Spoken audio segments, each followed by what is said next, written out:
നമസ്കാരം.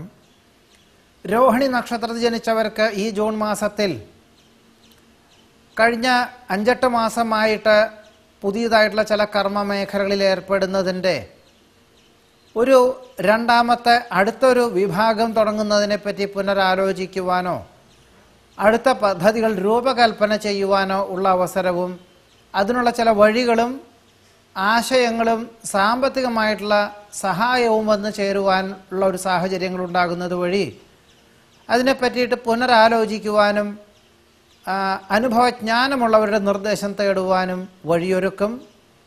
വ്യാപാരത്തിൽ പുരോഗതി ഉണ്ടാകും. ഏറ്റെടുത്ത ദൗത്യത്തിന് പൂർണ്ണത കൈവരും. ഭൂരിപക്ഷ അഭിപ്രായം മാനിച്ച് തൊഴിൽ മേഖലകൾക്ക് മാറ്റങ്ങൾ വരുത്തുവാൻ തയ്യാറാകുന്നത് ഗുണകരമായി തീരും. ആരോഗ്യം തൃപ്തികരമായിരിക്കും. ദേഹസംരക്ഷണ ശാസ്ത്രമായിട്ടുള്ള ആയുർവേദം, പ്രകൃതി ചികിത്സ, യോഗ, പ്രാണായാമം മുതലായവയൊക്കെ തന്നെ പരിശീലിക്കുന്നത് വഴി മനസ്സിനും ദേഹത്തിനും ഒരുപോലെ ക്ഷയാവസ്ഥകളെല്ലാം മാറി ഊർജ്ജസ്വലമായി പ്രവർത്തിക്കുവാനുള്ള കഴിവും പ്രാപ്തിയും സന്നദ്ധതയും വന്നു ചേരുവാൻ യോഗം കാണുന്നുണ്ട്.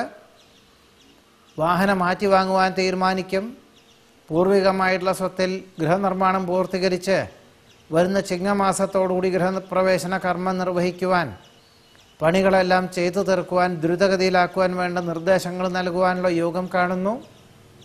ഭരണ സംവിധാനത്തിലെ അപാകതകൾ പരിഹരിക്കുവാൻ വിദഗ്ധമായിട്ടുള്ള നിർദ്ദേശം തേടുവാനും മാസാന്ത്യത്തിൽ അവലംബിക്കുവാനും സാധ്യത കാണുന്നുണ്ട്. ഭൂരിപക്ഷ അഭിപ്രായം മാനിക്കുന്നത് ഗുണകരമായി തീരും. അമിതമായിട്ടുള്ള ആത്മവിശ്വാസം ആവുന്നതും ഒഴിവാക്കണം. വഞ്ചനയിലകപ്പെടാതെ സൂക്ഷിക്കേണ്ടതാണ്. ഒരുപക്ഷെ സാമ്പത്തിക ക്രയവിക്രയങ്ങളിൽ കടം കൊടുക്കുവാനുള്ള സാഹചര്യത്തിൽ നിന്നും യുക്തിപൂർവം പിന്മാറുന്നത് ഗുണകരമായി തീരും. കുടുംബത്തിലെ സമാധാനം, സ്വസ്ഥത, ദാമ്പത്യ സൗഖ്യം എന്നിവയ്ക്ക് യോഗം കാണുന്നുണ്ട്.